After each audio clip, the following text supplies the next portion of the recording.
Jemaat kami undang bangkit berdiri, kita bersama-sama menyanyikan Kidung Jemaat 15, berhimpun semua.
Kekasih Tuhan, marilah kebaktian hari Minggu sekaligus penutupan kegiatan Pekan Pendidikan Kristen 2020 saat ini kita khususkan dengan pengakuan pertolongan kita adalah di dalam nama Allah yang menciptakan langit dan bumi. Kasih karunia dan damai sejahtera dari Allah Bapa kita dan dari Tuhan Yesus Kristus ada pada saudara-saudara. Amin. Jemaat kami persilahkan duduk. Jemaat yang dikasihi oleh Tuhan, marilah kita bersama-sama menyanyikan Kidung Jemaat 10, bait pertama, Pujilah Tuhan Sang Raja.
Kekasih Tuhan, sekarang kita bersama-sama memasuki pengakuan dosa.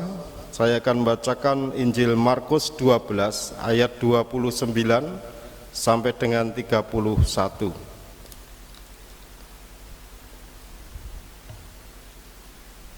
Jawab Yesus, hukum yang terutama ialah, dengarlah hai orang Israel, Tuhan Allah kita, Tuhan itu Esa. Kasihlah Tuhan Allahmu dengan segenap hatimu dan dengan segenap jiwamu dan dengan segenap akal budimu dan dengan segenap kekuatanmu. Dan hukum yang kedua ialah, kasihlah samamu manusia seperti dirimu sendiri.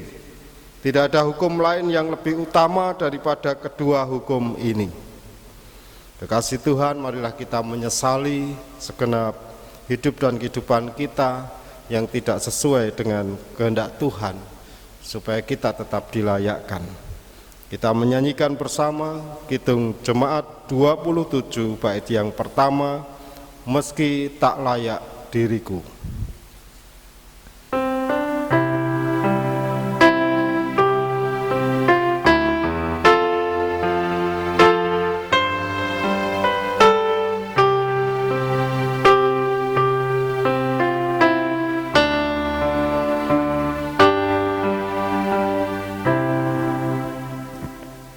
Meski tak layak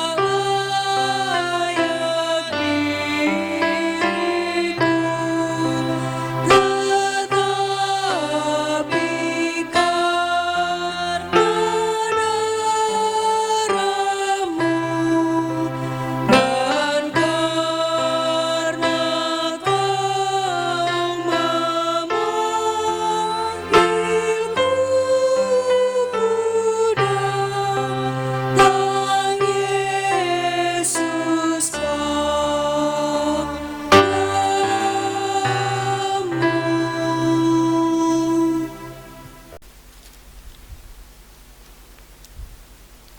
Jemaat yang dikasihi oleh Tuhan, kita masuki berita anugerah. Kita menerima berita anugerah dari Mika 7 ayat 18 dan 19. Siapakah Allah seperti engkau yang mengampuni dosa dan yang memaafkan pelanggaran dari sisa-sisa miliknya sendiri, yang tidak bertahan dalam murkanya untuk seterusnya, melainkan berkenan kepada kasih setia. Biarlah Ia kembali menyayangi kita, menghapuskan kesalahan-kesalahan kita, dan melemparkan segala dosa kita ke dalam tubir-tubir laut. Dilanjutkan kita bersama-sama menerima petunjuk hidup baru dari Matius 6 ayat 14 dan 15. Matius 6 ayat 14 dan 15. Karena jikalau kamu mengampuni kesalahan orang, Bapamu yang di surga akan mengampuni kamu juga. Tetapi jikalau kamu tidak mengampuni orang, Bapamu juga tidak akan mengampuni kesalahanmu. Kasih Tuhan, marilah kita terima berita anugerah dan petunjuk hidup baru ini dengan bersama-sama menyanggupi kita wujud nyatakan dalam hidup dan kehidupan kita, dan di dalam ibadah ini kita wujudkan dengan menyanyikan Kidung Kesanggupan, Kidung Jemaat 395 bait yang pertama, Betapa Indah Harinya.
Marilah kita berdoa. Bapa di surga yang penuh dengan kemuliaan dan kuasa, dan serta penuh pengampunan, pada saat ini Tuhan kami menghadap kehadirat-Mu mengucapkan syukur dan terima kasih karena Engkau senantiasa menyertai hidup dan kehidupan kami. Engkau membimbing kami dan Engkau mengampuni segenap dosa dan kesalahan kami. Terima kasih Tuhan, Engkau berkati keluarga kami, Engkau berkati jemaat Tuhan GKJ Pedan ini, dan Engkau berkati di dalam kami mencari nafkah, memenuhi kebutuhan hidup keluarga kami. Terima kasih Tuhan untuk kebersamaan yang terjadi di setiap komunitas yang kami ada, di mana kami hidup bersama. Engkau mampukan kami untuk memahami satu dengan yang lain. Bapa Surgawi, kami sungguh merasakan sukacita hidup bersama dengan Engkau. Kami sungguh Engkau mampukan memiliki hikmat di dalam mensikapi segenap situasi yang ada di sekitar kami.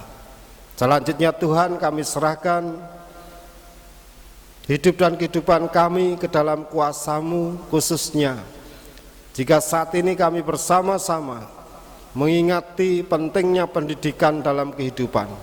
Tuhan berkati supaya kami mengutamakan pendidikan di dalam hidup dan kehidupan kami, baik pendidikan hal jasmani ataupun rohani. Dengan demikian Tuhan, kami mampu menempatkan diri hidup dengan baik dengan sesama kami mampu untuk bermanfaat bagi sesama kami. Bapa Surgawi, saat ini kami hendak menerima firman Tuhan. Tuntun kami supaya kami mampu mengerti dan mewujud nyatakan firman-Mu di dalam hidup dan kehidupan kami.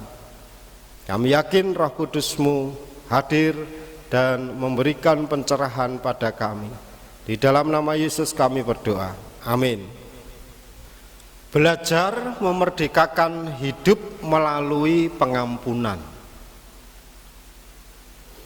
Saudara-saudara yang dikasihi oleh Tuhan, minggu ini kita mengakhiri kegiatan Pekan Pendidikan Kristen, Papan Kris. Saudara yang dikasihi oleh Tuhan, saat ini kita mengakhiri kegiatan Pekan Pendidikan Kristen atau Papan Kris. Sedikit banyak kita sudah berefleksi bagaimana pendidikan di lingkungan gereja, terlebih di lingkungan sinode GKJ dan GKI Sinode Wilayah Jawa Tengah. Kita bersyukur bahwa Sinode GKJ dan Sinode GKI Sinode Wilayah Jawa Tengah mempunyai yayasan. Yayasannya itu namanya LP3S. LP3S itu kepanjangan dari Lembaga Perencanaan dan Pembinaan Pendidikan Sinode GKJ dan GKI SW Jawa Tengah. LP3S ini menjadi pusat untuk perencanaan pembinaan pendidikan di lingkungan dua sinode tadi. Kita sebagai gereja terus-menerus mendukung supaya kegiatan LP3S ini mampu dirasakan oleh masyarakat. Kekasih Tuhan, untuk mencerdaskan bangsa Indonesia, gereja-gereja dipanggil berpartisipasi. Dan saat ini Kementerian Pendidikan dan Kebudayaan yang menginisiasi kebijakan Merdeka Belajar. Merdeka Belajar menjadi judul khotbah di pembukaan Papan Kris. Kebijakan Merdeka Belajar ini mencanangkan bahwa pendidikan yang baik memang seharusnya merupakan proses belajar yang merdeka dan memerdekakan anak atau peserta didik. Namun saat ini ada kendala untuk mengimplementasikannya karena pandemi menghantam semua sendi kehidupan, termasuk dunia pendidikan. Nah, ini yang perlu kita hadapi bersama, karena menjadi keharusan dalam dunia pendidikan bagaimana kita melangsungkan pendidikan untuk anak didik, untuk anak-anak kita. Salah satu pembelajaran yang memerdekakan namun kerap diabaikan adalah belajar mengampuni. Belajar mengampuni. Hal ini terjadi dalam kehidupan sehari-hari di mana saja dan kapan saja tanpa batas seumur hidup kita. Matius 18 ayat 21 sampai dengan 35 merupakan perikop tentang pengampunan. Pengampunan merupakan tindakan yang sengaja dilakukan berangkat dari kesadaran diri bahwa dengan mengampuni hidup kita bersama dimerdekakan. Apa maknanya? Makna pengampunan yang memerdekakan. Kekasih Tuhan, pertanyaan Petrus kepada Tuhan Yesus di ayat 21, Tuhan, sampai berapa kali aku harus mengampuni saudaraku jika ia berbuat dosa terhadap aku? Sampai 7 kah? Sampai 7 kali kah? Ini merupakan pertanyaan seorang murid yang ingin belajar tentang pengampunan dari gurunya. Sebenarnya ketika Petrus bertanya apakah ia harus mengampuni sampai 7 kali, itu sudah merupakan keberanian yang besar. Jika saja Tuhan Yesus menjawab dengan ya, sanggupkah Petrus? Kekasih Tuhan, seseorang yang bisa mengampuni sampai 7 kali itu sudah bisa dikatakan prestasi.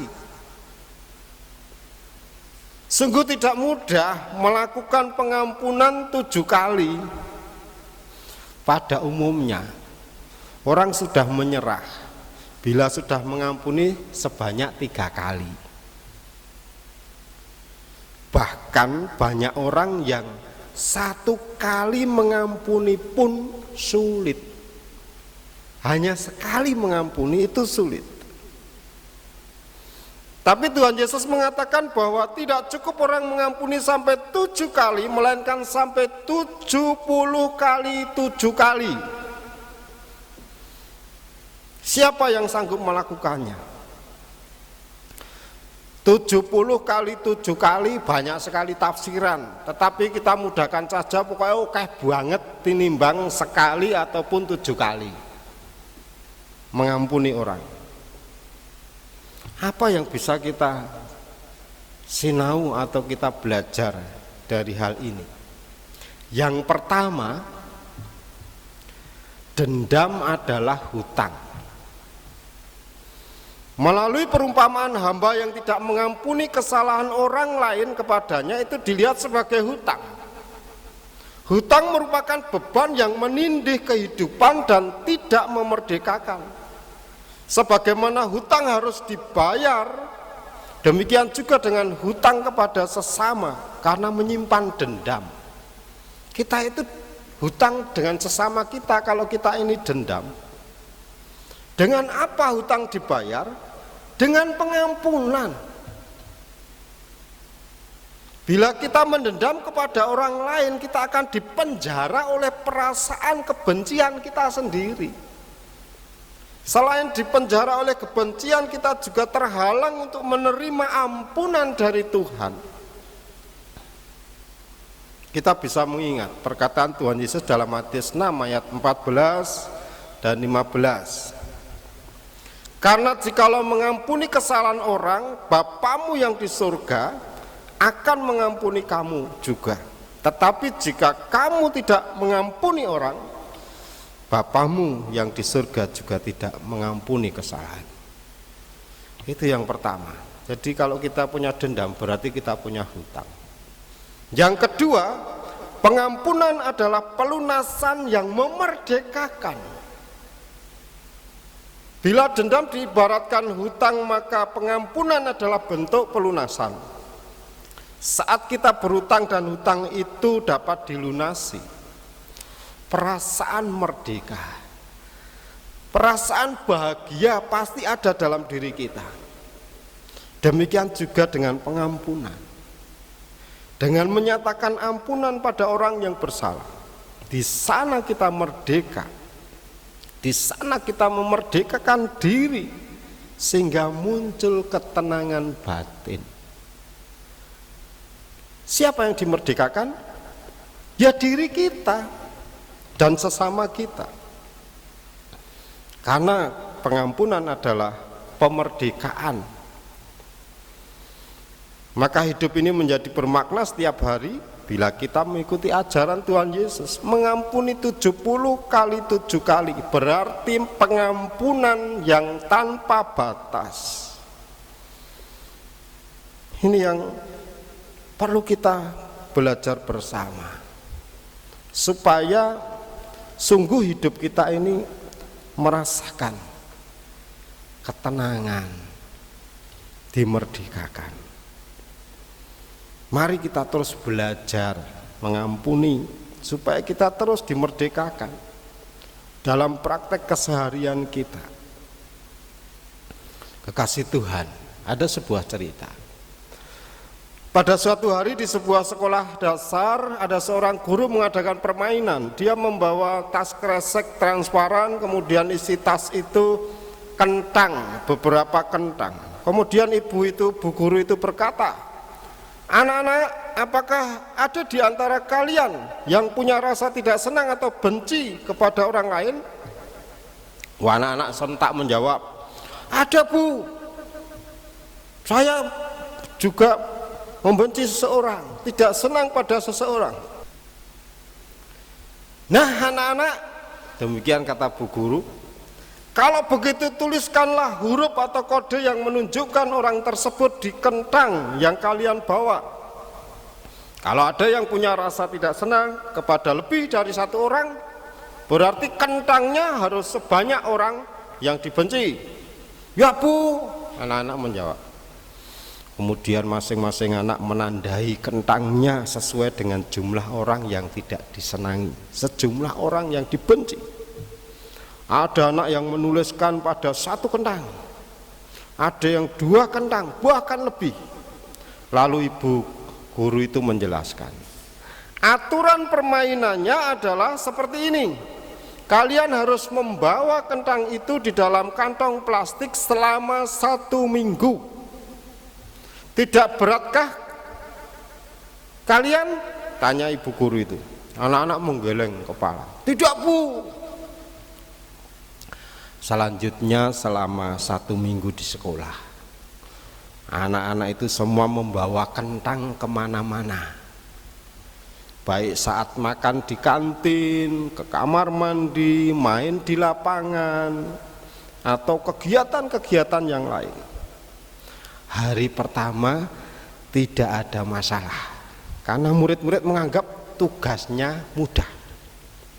Akan tetapi setelah beberapa hari, kentang yang mereka bawa mulai berubah warna menjadi hitam dan mulai membusuk. Aromanya sangat tidak enak. Anak-anak yang membawa lebih dari 1 kentang mulai merasakan beratnya tugas ini. Setelah 1 minggu, Bu Guru membahas tugas anak-anak itu di kelas.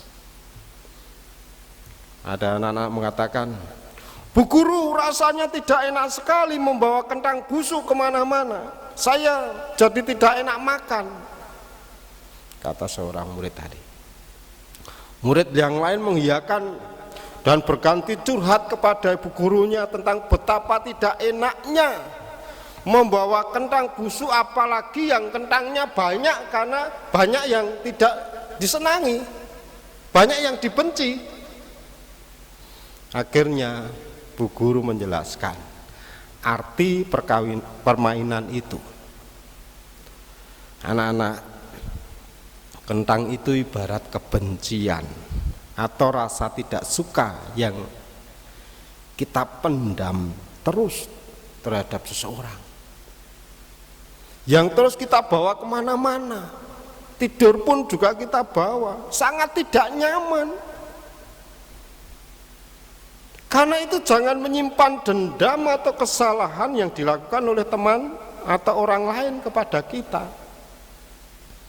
Semakin lama rasa dendam itu kita simpan dalam hati, maka itu akan semakin merusak mental dan jiwa kita.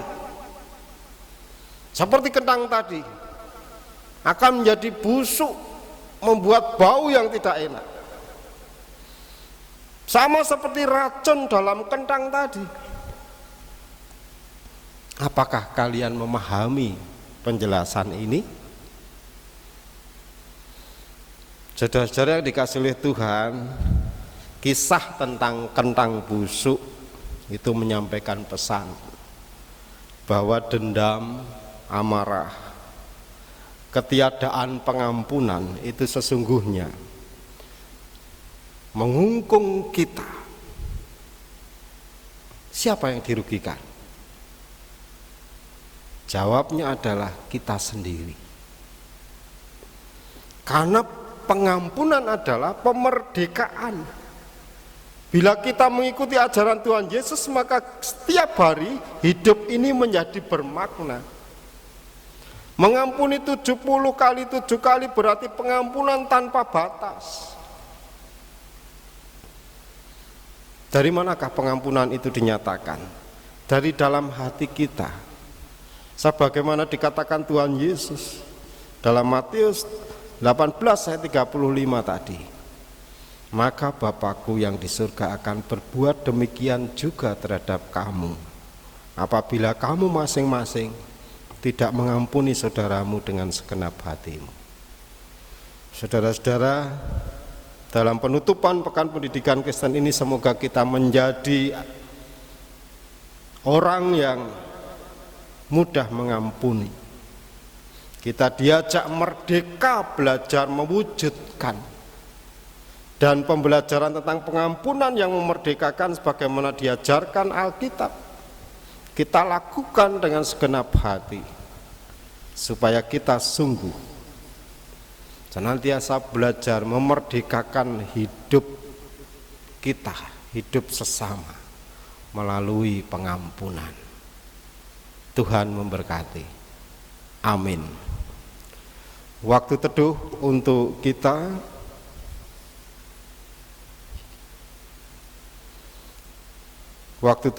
cukup.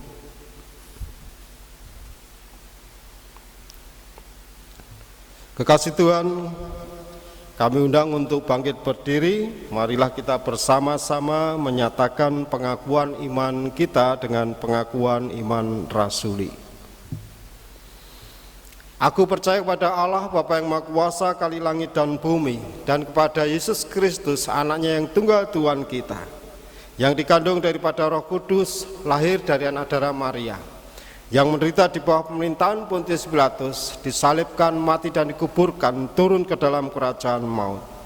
Pada hari yang ketiga bangkit pula dari antara orang mati, naik surga, duduk sebelah kanan Allah Bapa yang Maha Kuasa, dan akan datang dari sana untuk menghakimi orang yang hidup dan yang mati. Aku percaya pada Roh Kudus, gereja yang kudus dan am, persekutuan orang kudus, pengampunan dosa, kebangkitan daging, dan hidup yang kekal. Jemaat yang dikasihi Tuhan, kita diberi kesempatan untuk memberikan persembahan. Dan dasar persembahan diambilkan dari 1 Tawarikh 29 ayat yang ke-14. 1 Tawarikh bab 29 ayat yang ke-14, yang demikian bunyi kesaksian firman Tuhan. Sebab siapakah aku ini dan siapakah bangsaku, sehingga kami mampu memberikan persembahan sukarela seperti ini? Sebab daripadamulah segala-galanya, dan dari tanganmu sendirilah persembahan yang kami berikan kepadamu. Demikian dasar persembahan yang kita terima dari Tuhan, dan pengumpulan persembahan kita iringi dengan Kidung Jemaat 393 bait yang pertama. Kidung Jemaat 393 bait yang pertama. Tuhan betapa banyaknya.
Mari kita berdoa mengaturkan persembahan.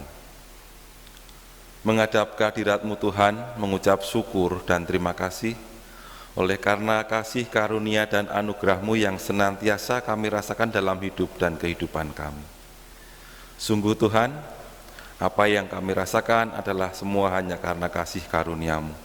Dan saat ini kami juga mengumpulkan persembahan dalam ibadah ini. Tuhan berkati, Tuhan sucikan.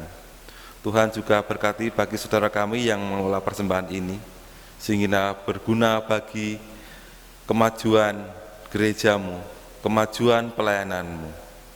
Dan ampuni kami Tuhan, ketika dalam kami mengumpulkan persembahan, terselip dosa dan kesalahan kami. Tuhan, kami juga akan berdoa seperti yang Kau ajarkan kepada kami dalam doa Bapa kami. Bapa kami yang ada di surga, dikuduskanlah namamu, datanglah kerajaan-Mu, jadilah kehendak-Mu di bumi seperti di surga. Berikanlah kami pada hari ini makanan kami yang cukupnya, dan ampunilah kami akan kesalahan kami, seperti kami juga mengampuni orang yang bersalah kepada kami. Dan janganlah membawa kami ke dalam pencobaan, tetapi lepaskanlah kami daripada yang jahat, karena Engkaulah yang mempunyai kerajaan dan kuasa dan kemuliaan sampai selama-lamanya. Amin.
Kekasih Tuhan, undurlah dalam damai dan jadilah saksi Kristus. Secara khusus kita penuh pengampunan dalam hati kita.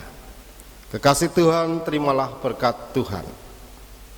Kasih karunia Tuhan Yesus Kristus, kasih Allah dan persekutuan Roh Kudus menyertai saudara-saudara. Amin. Kekasih Tuhan, untuk berita gereja dipersilahkan melihat di WA grup Jemaat GKJ Petan. Marilah kita bersama-sama menyanyikan Kidung Jemaat 348 bait yang pertama.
Pasti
pasti yang terbaik.